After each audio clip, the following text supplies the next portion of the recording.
नमस्कार दोस्तों, स्वागत है आपका हमारे चैनल टेल्स बाय यशु पर। यहाँ पर आपको मिलेंगी अनोखी और रोचक कहानियाँ। अगर आपको हमारी कहानियाँ पसंद आती हैं तो कृपया करके हमारी वीडियो को लाइक करें, इसको अपने दोस्तों के साथ शेयर करें और अगर आप इस चैनल पर नए हैं तो कृपया करके सब्सक्राइब करें।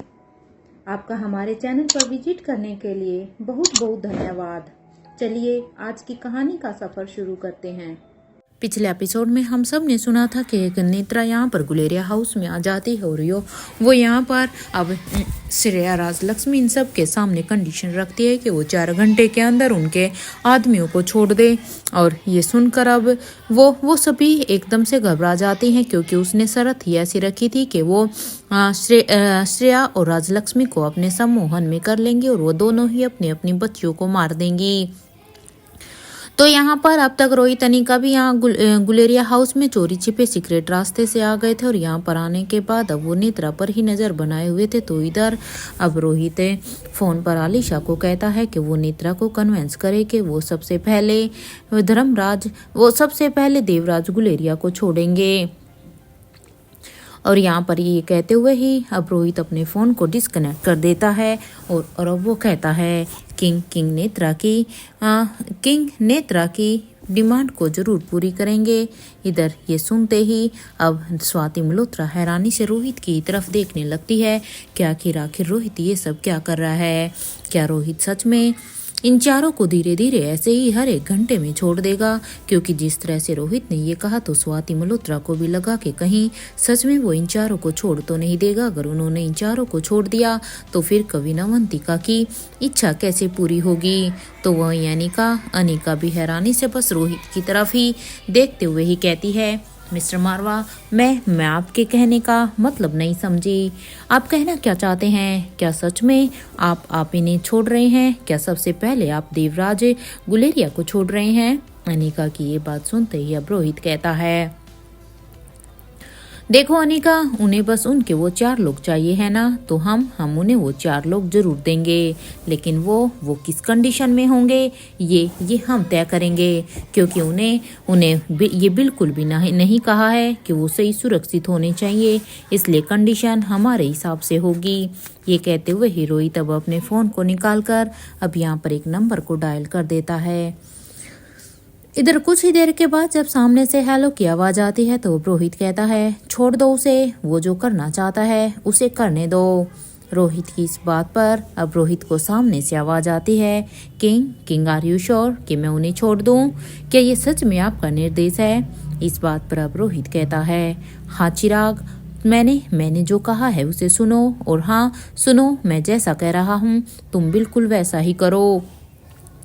क्योंकि रोहित मारवा यहाँ पर सबसे पहले चिराग को कॉल करता है, क्योंकि रोहित जानता था कि वहाँ पर राहुल जो कि यशवंत मल्होत्रा को मारने के लिए बिल्कुल तैयार बैठा है, इसलिए वो यहाँ पर राहुल को छोड़ने के लिए कहता है। और इधर ये कहते हुए ही रोहित अब अपनी पूरी की पूरी प्लानिंग चिराग को समझाने लगता है कि चिराग को कैसे क्या कब करना है।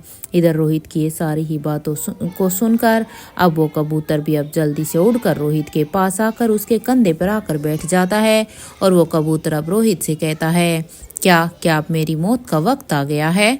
उस कबूतर की इस बात पर अब रोहित कहता है, पता नहीं उस आपकी मौत का तो, लेकिन हाँ तुम्हें सुकून जरूर मिलेगा, क्योंकि देखना अब जो तुम अपनी आंखों से देखोगे उसे देखकर तुम्हें जो सुकून मिलेगा वो सच में बहुत ही अच्छा होगा। क्योंकि कविना अवंतिका के एक कातिल की खातिरदारी शुरू हो चुकी है। तो क्या तुम भी उसकी उस खातिरदारी को देखना चाहोगे? क्योंकि मैं तुमसे प्रॉमिस करता हूँ, जब तुम अपनी आंखों से उसकी ऐसी खातिरदारी होता हुआ देखोगे ना, तो जो इंतजार तुमने सालों से किया है वो देखकर तुम्हारा मन इतना तड़प होगा कि तुम्हारी वो कविना अवंतिका भी सच में काफ़ी तृप्त होगी। इस बात पर अब वो कबूतर हाँ में अपना पलकों को झपका देता है, क्योंकि उसे भी अब बस इनको अपनी आंखों से तड़पते हुए देखना था। इधर ये देखकर अब रोहित अब अनिका से कहता है, अनिका, क्या तुम जॉन की लोकेशन को ट्रेस कर सकती हो? या फिर आकांक्षा की भी। देखो अनिका, अगर जो उनकी लोकेशन नहीं मिल रही तो एटलीस्ट आकांक्षा की लोकेशन को ट्रेस करो। इधर रोहित की ये बात सुनते ही अनिका कहती है, हाँ मिस्टर मारवा, मैं कर सकती हूँ, लेकिन आप ये क्यों कह रहे हैं? अब जॉन से आपको क्या काम कराना है? ये सुनते ही अब रोहित कहता है, अनिका प्लीज तुम एक बार करो तो, और हाँ वो जो भी सामने देखेंगे वो इस टीवी पर आएगा, क्योंकि देखो वो लोग तो उन्हें ही बचाने के लिए गए हैं ना। इधर ये सुनते ही अब अनिका कहती है, ठीक है मिस्टर मारवा, और ये कहते हुए ही अनिका अब अपने फोन से उस स्टैचू की लोकेशन ट्रेस करने लगती है, यानी कि किंग की स्टैचू की। कुछ ही देर के बाद जैसे ही यहाँ पर लोकेशन ट्रेस होती है तो अनिका उस लोकेशन को ट्रेस करने के बाद अब उसे अपने फ़ोन को अब राजीव के रूम में लगे हुए टीवी में कनेक्ट कर देती है, ताकि वहाँ पर जो कुछ भी हो रहा है वो सारा का सारा नज़ारा यहाँ पर टीवी पर देखा जाए। जैसे ही इधर अब यहाँ पर टीवी ऑन हुआ तो उनकी नज़र सामने टीवी पर जाती है, तो इधर टीवी के सामने नज़ारा देखकर तो अनिका और स्वाति दोनों ही बस फटी हुई आंखों से स्क्रीन को ही देख रहे थे। स्क्रीन को देखकर वो बहुत ही हैरान थे, जो वहाँ पर वो हो रहा था जो उन्होंने उम्मीद भी नहीं किया था। इधर अनिका अब रोहित से ये सब देखकर कहती है, ओ माय गॉड मिस्टर मारवा। जहाँ एक तरफ अनिका शौक में थी ये सब देखकर, तो वहीं दूसरी तरफ अब स्वाति मल्होत्रा के मुंह से भी निकलता है, आयशा को क्या हो गया है? इधर इस बात पर अब रोहित कहता है, अनिका इस वीडियो को मुझे सेंड करना, मैं नेत्रा को किंग की तरफ से एक गिफ्ट देना चाहता हूँ। इधर ये सुनते ही अब अनिका कहती है, हाँ मिस्टर मारवा, मैं बस अभी कर देती हूँ। और ये कहते हुए ही अनिका अब यहाँ पर उस वीडियो में से कुछ क्लिप्स को एडिट करके वो रोहित के फ़ोन पर सेंड कर देती है। तो वहीं अब रोहित कहता है, मेरे ख्याल से अब आप दोनों का काम टॉप फ्लोर पर है, इसलिए ऐसा करो आप दोनों भी अभी टॉप फ्लोर पर जाओ। रोहित की ये बात सुनते ही अभी स्वाति और अनिका दोनों ही अभी एक दूसरे को देखने लगती हैं। तो वही अब अनिका कहती है, चले माँ, क्योंकि अब हमें भी अपना काम शुरू कर देना चाहिए। इस बात पर अब स्वाति मल्होत्रा कहती है, अनिका पहले मुझे ये बताओ कि ये सामने की स्क्रीन पर कौन है? ये देखने में तो बिल्कुल सच में आयशा की जैसी ही है ना, लेकिन इसकी पर्सनैलिटी तो आयशा की पर्सनैलिटी से बिल्कुल भी मैच नहीं होती। यहाँ स्वाति मल्होत्रा ने इतना कहा ही था कि तभी अब स्वाति के दिमाग में अब एक बात आती है, और अब वो कहती है, ओ गॉड, कहीं आयशा की वो बीमारी अभी भी तो नहीं है ना, कहीं उसकी वो डबल पर्सनैलिटी वाली। क्योंकि स्वाति मल्होत्रा को भी यही लगता था कि आयशा डबल पर्सनैलिटी में जीती थी, एक बार एक सीधी सादी सी पर्सनैलिटी और दूसरी एक धांसू लड़की की। इधर ये सुनते ही अब अनिका के चेहरे पर एक स्माइल आ जाती है, और अब वो यहाँ पर अपनी माँ को कहती है, चलो माँ, मैं आपको इसके बारे में बाद में सब कुछ बता दूंगी, लेकिन अभी हम जो काम करने के लिए जा रहे हैं वो हमारे लिए सबसे ज़्यादा ज़रूरी है। और ये कहते हुए ही अनिका भी यहाँ पर स्वाति मल्होत्रा के साथ अब टॉप फ्लोर की तरफ जाने लगती है, जहाँ पर रोहित ने उन्हें जाने के लिए बोला था, क्योंकि अब यहाँ से अनिका और स्वाति का भी काम शुरू होने वाला था।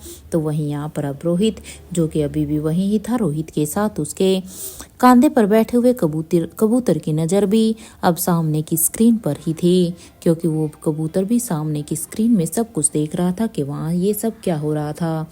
तो वहीं दूसरी तरफ इधर हॉल में नीचे बैठी हुई नेत्रा की नज़र वहाँ हॉल में लगी हुई बस घड़ी पर ही थी, क्योंकि नेत्रा को तो बस इंतजार था 1 घंटे के पूरा होने में, क्योंकि नेत्रा ने यहाँ पर अपनी शर्त रख दी थी कि उसे 1 घंटे में अपना एक आदमी चाहिए, और उसकी सबसे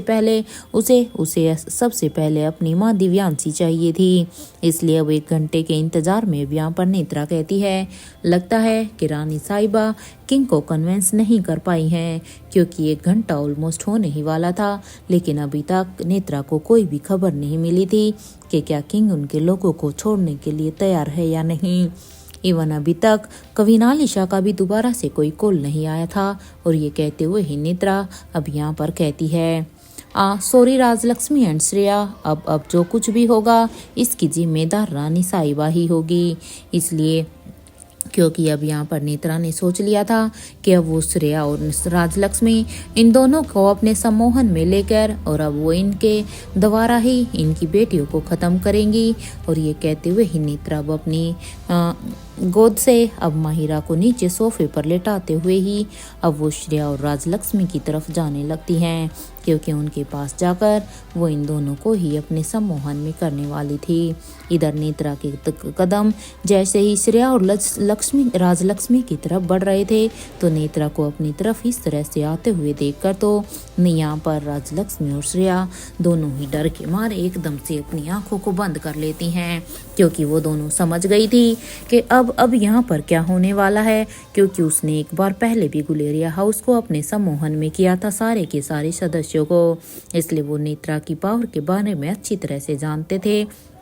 इसलिए डर के मारे वो अपनी आंखों को बंद करती हैं तो वही नेत्रा बिल्कुल उनके सामने रखी हुई सेंटर टेबल पर जाकर बैठ जाती है, क्योंकि जब इन्होंने देखा कि नेत्रा उनकी तरफ आते हैं तो इन्होंने आंखें तो बंद कर ली थी, लेकिन जब उसने नेत्रा के पैर दूसरी तरफ जाते हुए उनकी आवाज़ें सुनाई दी तो अब ये दोनों धीरे धीरे से अपनी आंखों को खोलती है, लेकिन वो एक थोड़ी सी खोलकर फिर से इन्हें बंद कर लेती हैं। इधर नेत्रा ने ये सब इन दोनों को करते हुए देख लिया था, इसलिए नेत्रा अब वहाँ पर सेंटर टेबल पर बैठकर कहती है, दोनों के दोनों अभी के अभी अपनी आंखें खोलो, वरना अगर तुम दोनों ने अभी अपनी आंखें नहीं खोली तो मैं इस प्यारी की बच्ची को मैं उसका गला दबाकर ही मार दूंगी।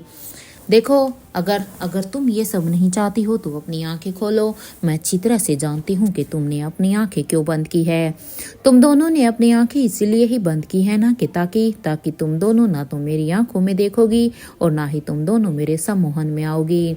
लेकिन ठीक है, अगर तुम इतनी ही चालाक बन रही हो तो फिर मेरे पास रास्ता और भी है, लेकिन इतना तो तय है कि तुम्हारी ये बेटी बचने तो वाली नहीं है। अगर तुम ये सब नहीं चाहती तो अभी के भी अपनी आंखें खोलो। इधर ये नेत्रा की ये धमकी सुनते ही अब राजलक्ष्मी की आंखों से एकदम से ही आंसू आने लगते हैं और अब राजलक्ष्मी कहती है, प्लीज प्लीज प्लीज ऐसा मत करो नेत्रा, मैं आपके हाथ जोड़ती हूँ। देखो, मेरी बेटी तो बिल्कुल छोटी सी है, अरे उसको दुनिया में आए हुए बस कुछ महीने ही हुए हैं। और ये कहते हुए ही राजलक्ष्मी अब अपनी आंखों को डर के मारे खोल देती है। तो वहीं अब नेत्रा अब राजलक्ष्मी को हिप्नोटाइज करने ही वाली थी, ताकि तभी भी यहाँ पर अचानक से श्रेया का फोन बजने लगता है। जैसे ही श्रेया का फोन बजा तो श्रेया के फोन की आवाज को सुनकर अब नेत्रा को एक लगा कि शायद इस पर करानिया लिशा का ही फोन होगा, शायद किंग ने उनकी बात को मान लिया हो। तो इस आवाज को सुनकर जब नेत्रा ने श्रेया के फोन को देखा तो उस पर सच में उसकी सोच के अनुसार ही कविना लिशा का ही फोन आ रहा था। कविनालिशा के नाम को श्रेया के फोन पर पढ़कर अब नेत्रा अब जल्दी से अब उस फोन को उठा लेती है। वो यहाँ पर श्रेया के भी फोन के उठाने का इंतजार नहीं करती और अब वो कहती है, क्या बात है। और ये कहते हुए ही इधर नेत्रा श्रेया के फोन से हेलो कहती है। तो अब उस आवाज को सुनकर अब कविनालिशा कहती है, नेत्रा, किंग को आपकी शर्त मंजूर है, लेकिन अब यहाँ पर आलिशा ने लेकिन शब्द ही कहा था, लेकिन इस शब्द को सुनकर तभी अब नेत्रा कहती है, लेकिन तुम याद रखो रानी साहिबा कि लेकिन कि मेरे पास यहाँ पर कोई भी गुंजाइश नहीं है, समझी ना। मेरे सामने कोई भी लेकिन किंतु परंतु कुछ भी नहीं चलेगा, क्योंकि इस वक्त तुम्हारे परिवार पूरा का पूरा मेरे कब्जे में है। इधर नेत्रा की इस बात पर अब कविनालिशा कहती है, आप प्लीज़ पहले मेरी बात को तो पूरी सुन लीजिए, उसके बाद आपका जो मन करे आप वो करना। इसलिए प्लीज़ आप मेरी बात सुनिए, वैसे भी आप हमारी मासी हैं ना। अब आलिशा की ये बात सुनते ही अब नेत्रा कहती है, ओ मेरी बच्ची, बुरा लग रहा है हाँ। वैसे ये बुरा तुम्हें पहले क्यों नहीं लगा था, जब तुमने उस किंग और महारानी के साथ मिलकर मुझे यानी कि अपनी सो कॉल्ड मासी को धोखा दिया था। क्या तुम्हें तब बुरा नहीं लगा था, या तुम्हें तब अपनी ये मासी याद नहीं आई थी। अरे तुम कैसे भूल गई कि जब तुमने किंग के साथ मिलकर हमें उन 4 आदमियों की जगह तुमने अपने नकली आदमियों को हमारा आदमी बनाकर हमें देने के लिए उस भीमेश्वरी गांव में आ गई थी इस बार। लेकिन हाँ, इस बार तुम्हारी कोई भी चालाकी नहीं चलेगी। इस बार याद रखना, अगर तुमने चालाकी करने की थोड़ी सी भी कोशिश की ना, तो फिर तो तुम सबका क्या अंजाम होगा। देखो आलिशा, अगर तुमने इस बार किंग के कहे अनुसार मुझसे बिल्कुल भी धोखा करने की सोची भी, या तुम्हारे दिमाग में 1% भी ये सब है, तो मैं तुम्हें क्लियर कर देती हूँ कि इस बार तुम्हारी बेटी को मारने में मैं एक बार भी नहीं सोचूंगी। और हाँ, उसे मारकर मैं वहीं पर फेंक दूंगी जहाँ से रोहित मारवा ने इसे उठाया था। नेत्रा की ये बात सुनते ही अब अब यहाँ पर कविनालिशा एकदम ही गुस्से से तिलमिला जाती है। और इधर अब वो अपनी तेज आवाज में कहती है, नेत्रा, अगर हमारी बच्ची के बारे में कुछ भी कहा, या हमारी बच्ची का अगर बाल भी बाका हुआ ना, तो फिर तो हम भी भूल जाएंगे कि आप कविन दिव्यांशी की अडॉप्टेड बेटी हैं। क्योंकि देखो, हम भी अभी तक इसीलिए ही शांत थे कि अब तक कम से कम उस रिश्ते का लिहाज कर रहे थे। लेकिन सॉरी टू से, तुम्हें तो वो रिश्ते समझ में ही नहीं आते हैं। अरे रिश्तों के नाम पर कलंक हो आप। इधर यहाँ पर कविनालिशा की ये बात सुनते ही अब नेत्रा को गुस्सा आता है, और अब वो कहती है, अब मेरा मूड चेंज हो गया है। अब यहाँ से प्रिंसेस लतिका की मौत होगी, और वहाँ से बड़ी रानी की। 1 मिनट, वहाँ तुम्हारी तुम्हारी देव की माँ भी तो है ना। यानी कि वो यहाँ पर रेवती के बारे में बात कर रही थी। वैसे देखने में मुझे बहुत ही मजा आएगा कि रानी साहिबा किसे बताएंगी, अपनी यशोदा मैया को या फिर अपनी देव की माँ को, क्योंकि तुम्हारी तो दोनों की दोनों माएँ ही वहीं पर ही है। इसलिए ये खेल अब बहुत ही इंटरेस्टेड होने वाला है। ये देखो ना, क्योंकि मैंने पहले तो अपना प्लान बनाया था कि मैं इधर से राजलक्ष्मी की बेटी और श्रेया की बेटी को मारूंगी, और उधर से कैलाश अधिकारी को। लेकिन ठीक है, अब जब तुमने खुले में मुझे ये धमकी दी है, तो अब यहाँ पर इधर से तुम्हारी बेटी का काम तमाम होगा, और उधर से तुम्हारी माँ का। नेत्रा की ये बात सुनते ही बालिशा कहती है, हमने कहा है ना आपको कि ऐसा कुछ भी करने की तुम्हें ज़रूरत नहीं है, क्योंकि हम ये कह रहे हैं कि सबसे पहले हम तुम्हारे आदमियों को छोड़ने के लिए तो तैयार हैं, लेकिन हाँ, सबसे पहले हम कविन दिव्यांशी की जगह देवराज गुलेरिया को छोड़ेंगे। क्योंकि मेरी किंग से बात हुई है, किंग देवराज गुलेरिया को छोड़ने के लिए तैयार हैं। यहाँ पर कविनालिशा की ये बात सुनते ही अब नेत्रा कहती है, क्या बात है, आई एम इम्प्रेस्ड। लगता है कि किंग रानी साहिबा के ऊपर कुछ ज़्यादा ही मेहरबान है। जैसे रानी साहिबा कुछ भी कहती है तो किंग भी बिल्कुल वैसा ही कर देते हैं। एनीवे, चलो ये अच्छी बात है, तुमने मुझे गुड न्यूज़ सुनाई। पहले मेरी माँ आए या देवराज गुलेरिया, मुझे कोई फ़र्क नहीं पड़ता, लेकिन हाँ, मुझे मेरे चारों के चारों आदमी ही चाहिए। एनीवे, वो बाकी भी मुझे इन 4 घंटों में मिल ही जाएंगे। लेकिन हाँ, आने वाले आधे घंटे में मुझे वो, अब यहाँ नेत्रा ने इतना ही कहा था कि तभी अब उसे सामने से आवाज़ आती है, आने वाले आधे घंटे में वो तुम्हारे बिल्कुल सामने होंगे। इतना कहने के बाद अब यहाँ पर नेत्रा अब कहती है, दैट्स गुड, मुझे तुमसे यही उम्मीद थी। और इतना कहने के बाद अब वो यहाँ पर श्रेया के फ़ोन को डिस्कनेक्ट कर देती है, और अब वहाँ से वो साइड होकर अब अपने फ़ोन से एक मैसेज को टाइप करती है, पापा सालों बाद देवराज गुलेरिया हमें मिलने वाला है। देखो, इसे सैंडल करने के बाद अब यहाँ पर नेत्रा फिर से आकर सोफे पर बैठ जाती है, क्योंकि नेत्रा को सच में यकीन नहीं हो रहा था कि उसकी इतने सालों की मेहनत उन लोगों की अब सफल होने वाली है। इधर उसकी नज़र बस सामने की घड़ी पर ही थी कि आधे घंटे के अंदर कब उसे देवराज गुलेरिया के दर्शन होंगे। तो वहीं दूसरी तरफ इधर एक अम्यूजमेंट पार्क में एक आदमी को रोलर कोस्टर की सीट से बांधा हुआ था, और जैसे ही रोलर कोस्टर का एक राउंड पूरा होता है तो हर 2 मिनट पर एक राउंड फिर से शुरू हो जाता है। आज जो आदमी उस सीट पर बैठा हुआ था वो यहाँ पर अब जोर जोर से चिल्लाते हुए कहता है, तुम मेरा कुछ भी नहीं बिगाड़ सकती हो। ये सुनते ही भी यहाँ पर नताशा जो कि अंदर बैठकर ये सब कुछ देख रही थी, वो अब अपने मन में ही सोचती है, चाहे जो कुछ भी हो जाए इसे तो मैं बिल्कुल भी छोड़ने वाली नहीं हूँ। मैं अगर इसे डर नहीं लगता है ना तो मैं इसे डर का एहसास कराऊंगी, ठीक ठीक वैसे ही जैसे इसने मेरी बहन को करवाया था। इतने सालों के बाद मेरा भी तो इंतजार खत्म हुआ है ना। अब देखना इसे, ये बड़ा मेरे सामने शेर बन रहा है, इसे तो मैं डर का ऐसा एहसास करवाऊंगी कि इसे फिर उसके बाद डर सबद से भी डर लगेगा। और ये कहते हुए ही नताशा अब अपनी जगह से उठकर अब बाहर आ जाती है और कुछ ही देर में अब वो रोलर कोस्टर बंद हो जाता है। तो यहाँ पर अब नताशा कहती है, खेल तो अभी शुरू हुआ है, अभी से शायद तुम्हें डर नहीं लगेगा, लेकिन हाँ आई प्रोमिस यू जब तक ये खेल खत्म होने वाला होगा तब तक तो तुम्हें डर सबद से भी डर लगेगा। और ये कहते हुए ही अब वो उस आदमी के पास जाकर अब उसे उस सीट से उठाकर उसके कॉलर को पकड़ते हुए ही अब वो उसे नीचे लेकर आती है और कहती है, कुछ याद आया तुझे कि तूने इस जगह पर क्या किया था। और ये कहते हुए ही नताशा उसे नीचे लेटाते हुए ही कहती है, तेरे पाप का घड़ा भर चुका है यशवंत, अब देखो मैं क्या करती हूँ। अरे मुझसे तो कितने सालों से ही तुम्हारा इंतजार था, लेकिन वो मेरी बदकिस्मती थी, या फिर मैं ये कहूँ कि तेरी किस्मत अच्छी थी कि तू मुझे इतने सालों में मिला नहीं। और ये कहते हुए ही नताशा भी यहाँ पर यशवंत मल्होत्रा को वहाँ से लेकर आ जाती है। नताशा यहाँ पर अब यशवंत मल्होत्रा को एक ऐसी जगह पर लेकर आती है जहाँ पर नताशा ने पहले से ही बहुत सारे कोयलों को वहां पर जलाया हुआ था। ये कोयले अभी इतने ज्यादा जल चुके थे कि इनके अब मोटे मोटे अंगार बन चुके थे। इधर वहां पर यशवंत मल्होत्रा को घसीटते हुए वहां पर लाते हुए अब नताशा कहती है, अब इसके ऊपर चलो तुम। नताशा की ये बात सुनते ही अब यशवंत मल्होत्रा कहते हैं, आयशा मारवा तुम आग के साथ खेल रही हो।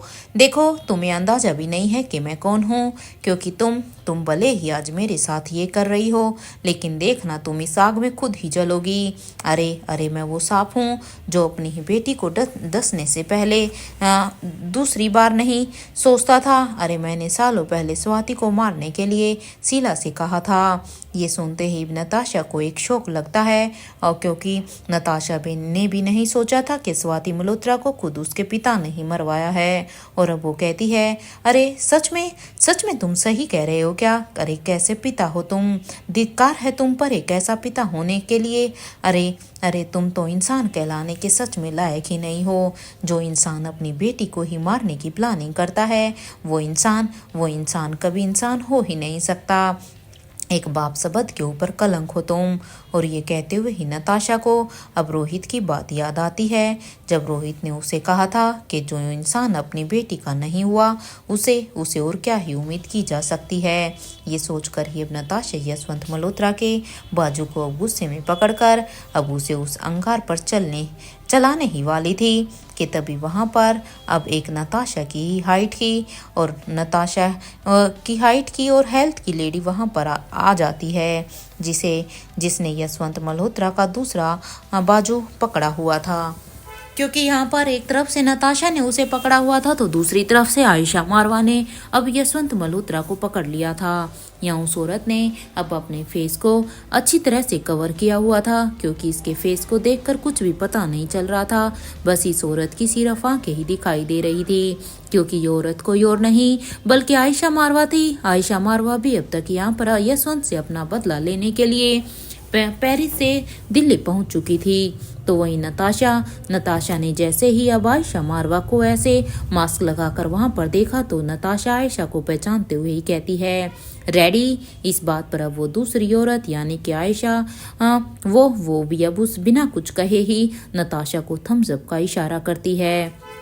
और अब वो दोनों मिलकर यशवंत मल्होत्रा को अब उस अंगारों के ऊपर चलाने लगती है। तो भी यहाँ पर नताशा कहती है, कुछ याद आया यशवंत तुम्हें, या अभी भी तुम भूल गए हो? मुझे लगा कि शायद अभी तुम्हें इन सबको देखकर कुछ तो याद जरूर आया होगा। नताशा की ये बात सुनते ही यशवंत मल्होत्रा घूर घूर कर अब नताशा को ही देखते हुए ही कहते हैं, मैं तुम्हें अभी भी वार्निंग दे रहा हूँ आयशा, मुझे छोड़ दो, वरना इसका अंजाम बहुत ही बुरा होगा। और इधर यशवंत की ये धमकी सुनते ही अब आयशा अब को गुस्सा आता है और अब वो उन्हें घसीटते हुए ही अब उन अंगार के ऊपर से चलाने लगती है। और ऐसे करते हुए ही उसे अपने पुराने जख्म भी याद आ जाते हैं, जिन्हें याद करते हुए ही आयशा की आंखों से अब आंसू आने लगते थे, क्योंकि यशवंत ने सच में आयशा के साथ बहुत ही बुरा किया था।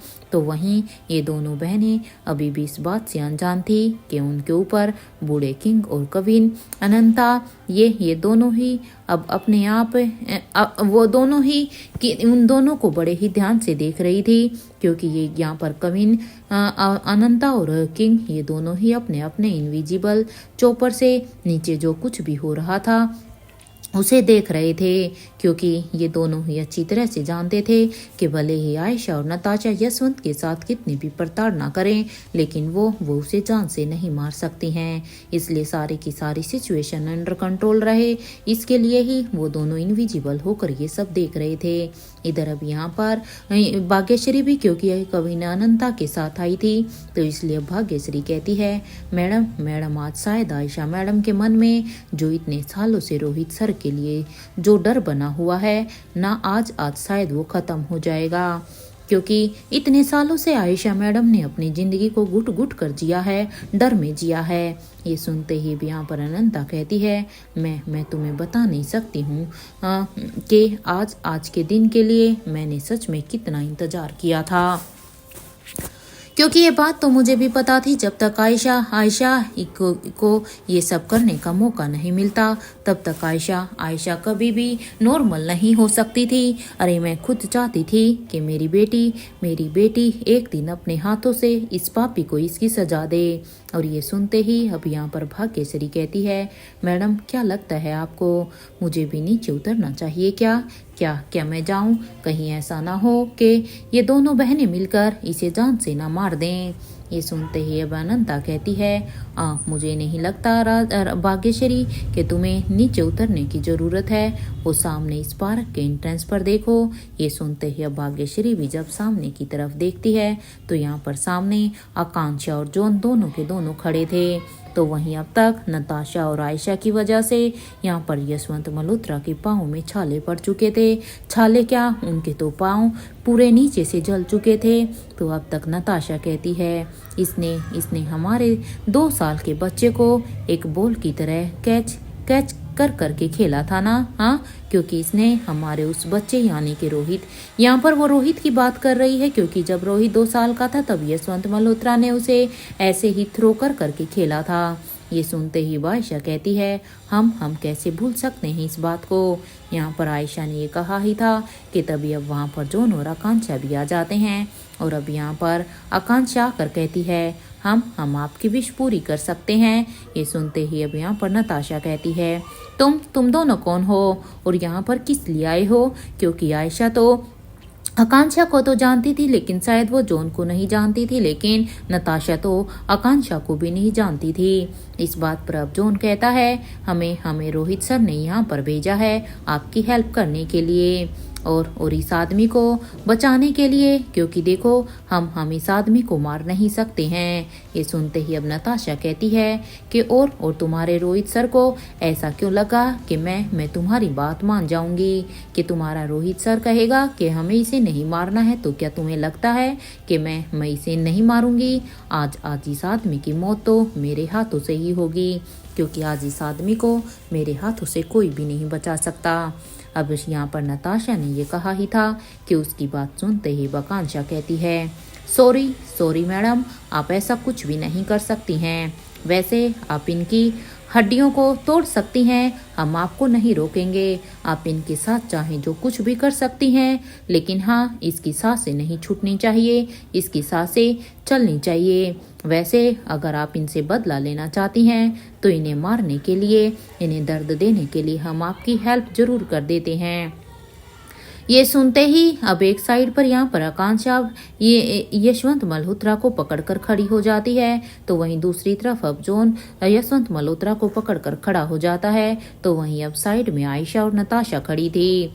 आकांक्षा ने भी यहाँ पर यशवंत मल्होत्रा को अभी हवा में उठाकर जॉन की तरफ फेंक दिया था, जिस तरह से काफी सालों पहले यशवंत मल्होत्रा ने रोहित को फेंका था। ठीक वैसे ही अभी यहाँ पर आकांक्षा और जॉन यशवंत मल्होत्रा को एक बोल बनाकर खेल रहे थे। जैसे ही यहाँ पर आकांक्षा ने यशवंत को जॉन की तरफ फेंक दिया, तो वहीं जॉन ने भी एक बॉल की तरह यशवंत मल्होत्रा को कैच कर लिया था और फिर उन्हें फिर से वो आकांक्षा की तरफ फेंक दिया।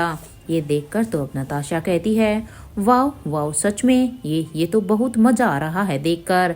बस बस अभी मुझे एक बात का गम है। ये सुनते ही भी यहाँ पर आयशा मारवा कहती है, किस बात का गम है तुम्हें? हाँ, अब वो भी बता दो। ये सुनते ही अब नताशा कहती है, बस एक बात हो, अगर एक बार होता ना तो इसकी धुलाई कर देती। अगर यहाँ पर मुझे एक बैट मिल जाता तो। वैसे तुम्हें पता है इसका पार्टनर कहाँ है? मुझे इस बात का भी पता चल गया है।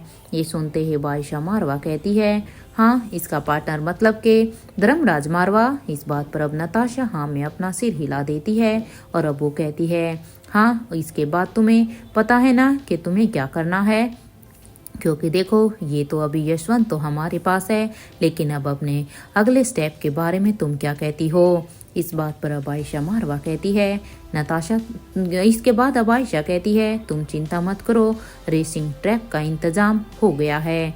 ये सुनते ही अब नताशा कहती है, वाओ वाओ, वेरी नाइस। जहाँ एक तरफ नताशा और आयशा ये सब कुछ एंजॉय कर रहे थे, तो वहीं दूसरी तरफ गुलेरिया हाउस में राजीव गुलेरिया के रूम में ये सब देखकर तो वो कबूतर अब स्क्रीन के पास ही चक्कर लगा रहा था, मानो वो रोहित के आगे अपनी खुशी को जाहिर कर रहा था कि ये सब देख देख कर उसे कितना सुकून मिल रहा है। तो वहीं अपनी माँ और मौसी को ऐसे करता हुआ देखकर रोहित के चेहरे पर भी एक सुकून था। उसे खुद भी नहीं पता था कि जो कुछ भी उस अम्यूजमेंट पार्क में हो रहा है वो उसे इतनी खुशी क्यों दे रहा था। जहाँ एक तरफ रोहित उस रूम में बैठकर ये सब कुछ देख रहा था, तो वहीं टॉप फ्लोर पर स्वाति और अनिका भी अब तक उस रूम में आ जाती हैं जहाँ पर देवराज गुलेरिया को किडनैप कर रखा गया था।